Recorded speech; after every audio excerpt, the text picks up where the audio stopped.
اب آئی ہے وہ آیت اصل میں کانٹے دار آیت جو ہے، جو عورتوں کے حلق سے بہت مشکل سے اترتی ہے، کانٹا بن کر اٹک جاتی ہے۔ الرجال قوامون علی النساء، یہ تمہید تھی ساری، ایک سورہ بقرہ میں تمہید آ چکی تھی، علیہن لہن مثل الذی علیہن بالمعروف وللرجال علیہن درجہ، یہ کہہ کے بات چھوڑ دی۔ آگے آئے لا تتمنوا ما فضل اللہ بعضهم علی بعض، اور مزید اس کے لیے ذہنی جو ہے تیاری کر دی۔ اب آ رہی ہے وہ چیز جو چبھنے والی چیز ہے، الرجال قوامون علی النساء، مرد عورتوں پر حاکم ہے۔ یہ میں ترجمہ زور دے کر رہا ہوں۔ یہ قامہ جو ہے، قامہ جب علا کے ساتھ آئے گا تو کچھ اور معنی ہوں گے، قامہ بے کے ساتھ آئے گا کچھ اور معنی ہوں گے۔ قامہ بے کسی شے کو قائم کرنا، کونوا قوامین بالقسط، اسی سورہ مبارکہ میں یہ آیت آ جائے گی، کونوا قوامین بالقسط، عدل کو قائم کرنے والے بن کر کھڑے ہو جاؤ۔ قامہ علا، کسی کے اوپر، سر پر مسلط ہونا، یہ ہے گویا کہ ایک درجہ حاکمیت ہے۔ گھر کے ادارے میں حاکم ہونے کی حیثیت مرد کو حاصل ہے۔ سربراہ خاندان جو ہے وہ مرد ہے، عورت نہیں ہے۔ عورت کو بہرحال اس کے ساتھ ایک وزیر کی حیثیت سے کام کرنا ہے، یہ ہے اس کا اصل رول۔ اسی لیے میں بیان کر چکا ہوں کہ وہ جو نسیان کا معاملہ تھا، اللہ تعالیٰ نے اس کے اندر، چونکہ یہ سیکنڈ رول پلے کرنا ہے اسے یقیناً اس کے جذبات کو تو زیادہ ٹھیس پہنچنے کا امکان رہے گا۔ آدمی کو، ہر انسان، مرد بھی چاہتا ہے میری بات چلے، عورت چاہتی ہے میری بات چلے۔ اب آخر کار کس کی بات چلے گی؟ یا تو دونوں کسی طریقے سے کسی مسئلے میں متفق ہو جائیں، اور عورت جو ہے بیوی اپنے شوہر کو دلیل سے، اپیل سے جس طرح قائل کر لے تو معاملہ ٹھیک ہو گیا۔ اب اگر نہیں ہو رہا معاملہ تو اب کس کی رائے چلے گی؟ مرد کی رائے چلے گی۔ تو کس کو اس سے ایک صدمہ پہنچے گا؟ عورت کو پہنچے گا۔ لیکن اس صدمے کا ہی جو ہے انفلوئنس، اس کو کم کرنے کے لیے سیفٹی والو، نسیان کا مادہ اللہ تعالیٰ نے عورت میں زیادہ رکھ دیا۔ اسی لیے پھر اس قانون شہادت کے اندر ایک مرد کی جگہ 2 عورتوں کو وہاں پر اس کا نصاب رکھا گیا۔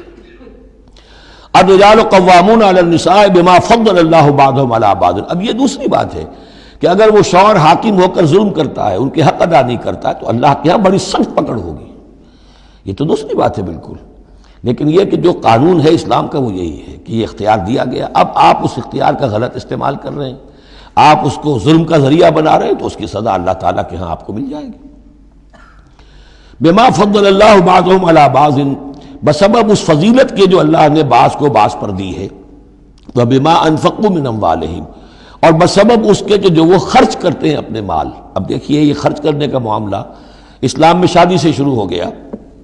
شادی مرد کی بھی ضرورت ہے، عورت کی بھی ضرورت ہے، لیکن مرد مہر دیتا ہے، عورت مہر وصول کرتی ہے۔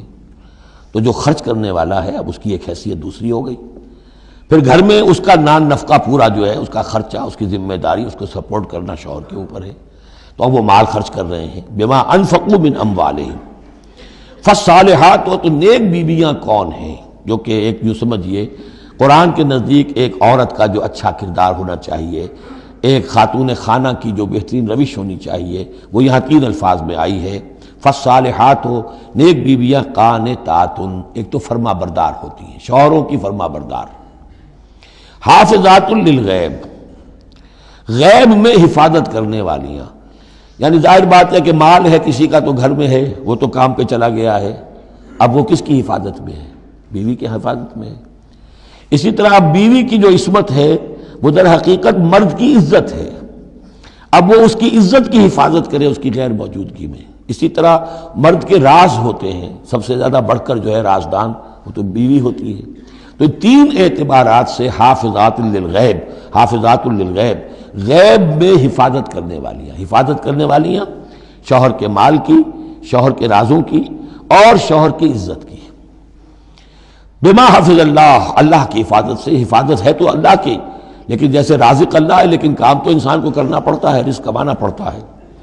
واللاتی تخافون نشوزہن، اور وہ خواتین کے جن کے بارے میں تمہیں اندیشہ ہو جائے ان کے اندر سرکشی کا، ضد ہے، ہٹ دھرمی ہے، بات نہیں مان رہی ہیں، اپنی بات منوانی ہے، کسی نہ کسی طریقے سے گھر کی فضا خراب کی ہوئی ہے، یہ ہے نشوز۔ ذہناً تسلیم نہ کرنا کہ میری حیثیت جو ہے وہ بہرحال شوہر کے تابع دار کی ہے۔ اس کو اگر تسلیم نہیں کریں گے تو ظاہر بات ہے فرکشن ہوگی، اور فرکشن جو ہے اس کے نتیجے کے اندر وہ گھر کے اندر جو ہے وہ ایک فساد پیدا ہوگا۔ واللاتی تخافون نشوزہن فعظوہن، تو ان کو پہلے تو نصیحت کرو، واہجروہن فی المضاجع، دوسرے تنبیہ کے طور پر ان سے تعلق اپنے بستر علیحدہ کر لو اور ان کے ساتھ وہ تعلق ذل و شو جو ہے کچھ عرصے کے لیے بند کر دو۔ وَاضْرِبُوهُنَّ، اس پر بھی ٹھیک نہ ہو تو انہیں مارنے کی بھی اجازت ہے۔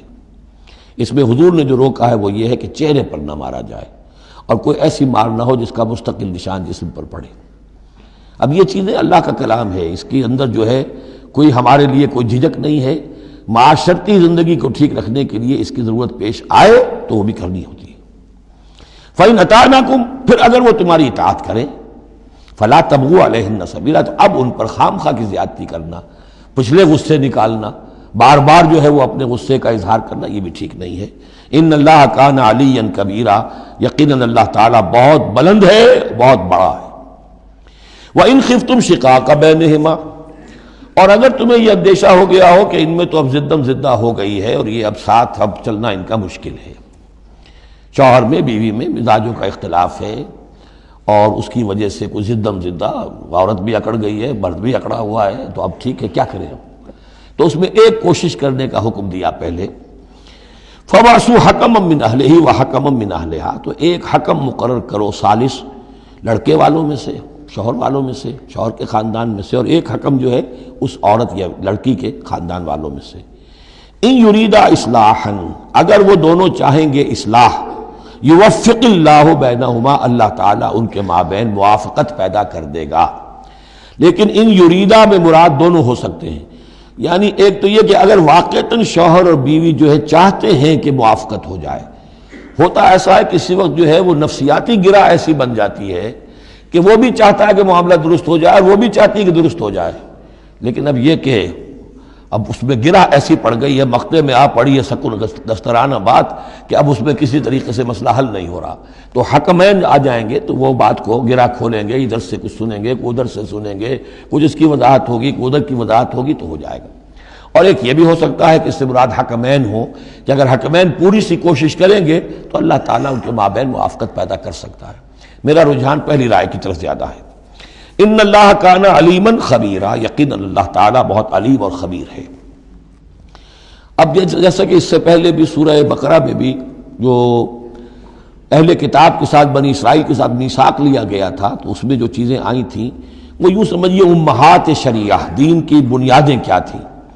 ہم نے معاہدہ لیا تھا اللہ کے ساتھ شرک نہیں کرو گے، والدین کے ساتھ نیک احسان کرو گے، قرابت داروں کے ساتھ وغیرہ وغیرہ۔ اب یہ دوسرا مقام آ رہا ہے کہ شریعت کے اندر کیا چیزوں ہیں جو اہم تر ہیں، جن کو سامنے رکھنا چاہیے معاشرتی سطح پر۔ سب سے پہلی بات، وَاعْبُدُوا اللَّهَ وَلَا تُشْرِكُوا بِهِ شَيْئًا، پہلا حق اللہ کا ہے، اللہ کی بندگی اور پرستش کرو، اس کے ساتھ کسی کو شریک نہ ٹھہراؤ۔ نمبر 2، وَبِالْوَالِدَيْنِ إِحْسَانًا، یہ 4 مقامات قرآن میں ہیں جہاں اللہ کے حق کے فوراً بعد والدین کے حق کا تذکرہ ہے۔ والدین کے ساتھ حسن سلوک، یہ بھی ہمارے ہاں کے خاندانی نظام کے لیے بہت اہم بنیاد ہے کہ والدین کے ساتھ ان کا ادب ہو، ان کی خدمت ہو، ان کے ساتھ حسن سلوک ہو، ان کے سامنے آواز پست رکھی جائے۔ بڑی تفصیل سے سورہ بنی اسرائیل میں یہ بات آئے گی، لیکن یہ کہ یہ ہمارے معاشرے میں خاندان کے استحکام کی یہ بھی ایک بہت اہم بنیاد ہے۔ وَبِذِي الْقُرْبَىٰ، قرابت داروں کے ساتھ، وَالْيَتَامَىٰ وَالْمَسَاكِينِ، اور یتیموں کے ساتھ اور مسکینوں کے ساتھ، وَالْجَارِ ذِي الْقُرْبَىٰ، اور وہ ہمسایہ جو قرابت دار بھی ہو۔ پہلے عام طور پر محلے ایسے ہی ہوتے تھے، ایک ہی قبیلہ ایک جگہ رہ رہا ہے، رشتہ داری بھی ہے، ہمسائے بھی ہے۔ وَالْجَارِ الْجُنُبِ، اور اجنبی ہمسایہ بھی ہو سکتا ہے، جیسے آج کل شہروں میں ہوتے ہیں ہمسایہ اجنبی ہوتے ہیں۔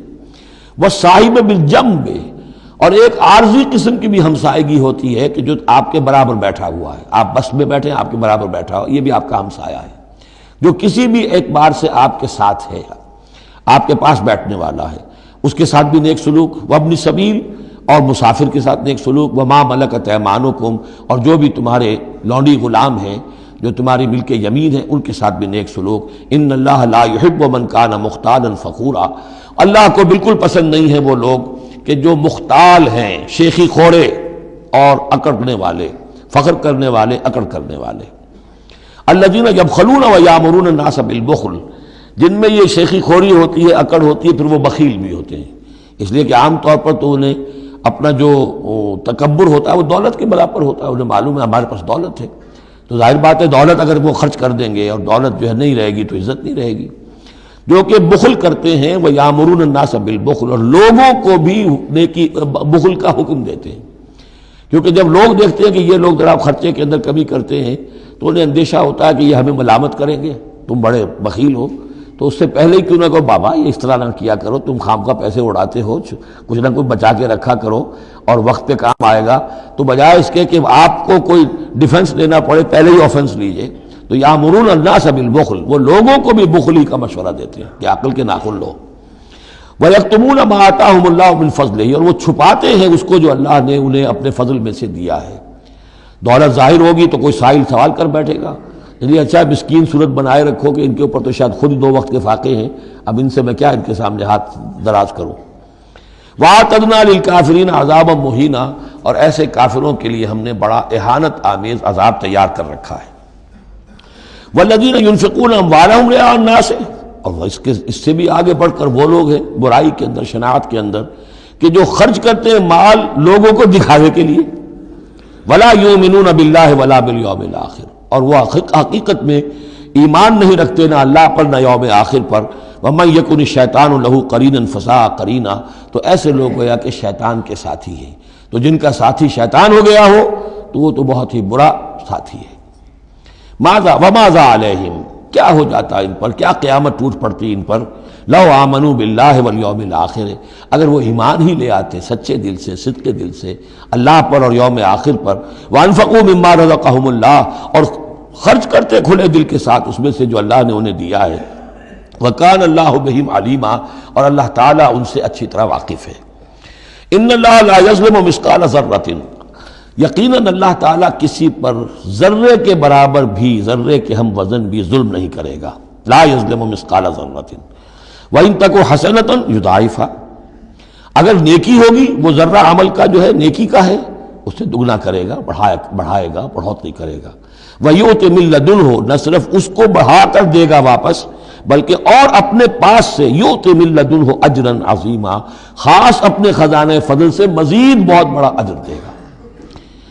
اب یہ آیت جو آ رہی ہے آیت نمبر 41 ہے سورہ مبارکہ کی، یہ بڑی اہم ہے، یہ وہ شہادت علی الناس سے متعلق ہے جو سورہ بقرہ میں جو مضمون آیا تھا کہ اے مسلمانوں تمہیں اب شہداء علی الناس بنایا گیا، جیسے کہ نبی تم پر شہید تھے یا نبی نے تم پر شہادت دی ہے۔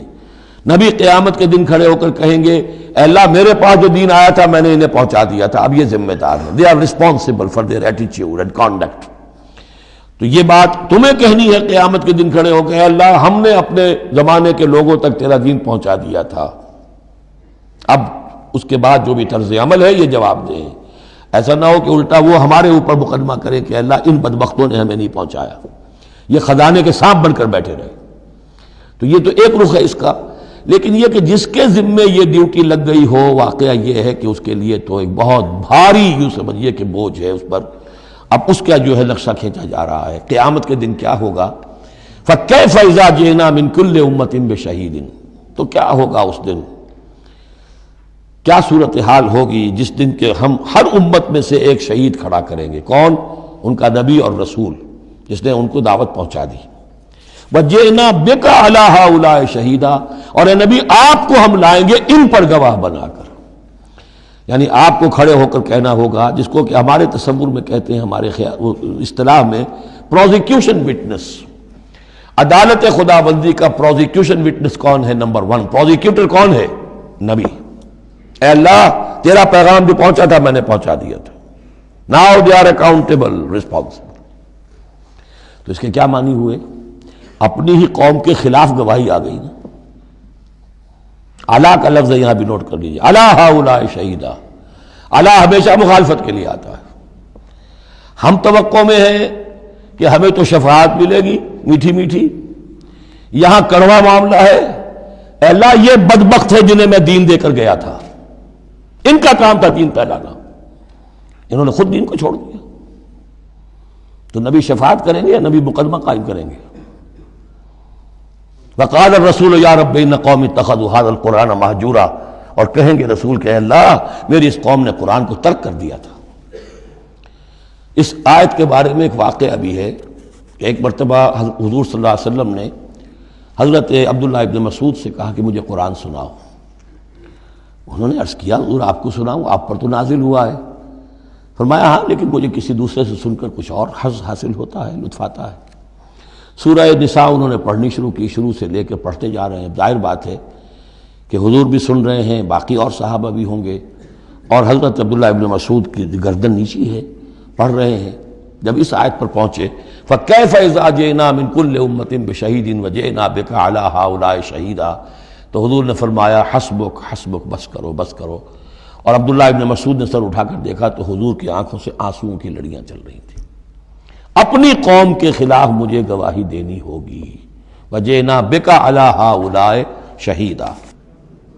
یومئذ یود الذین کفروا، اس دن یہ چاہیں گے کافر، وعصوا الرسول، جنہوں نے کفر کیا تھا اور رسول کی نافرمانی کی تھی، لو تسویٰ بہم الارض، کسی طرح زمین پھٹ جائے، شق ہو جائے، ہم اس میں دفن ہو جائیں اور ہمیں نسیم منسیہ کر دیا جائے۔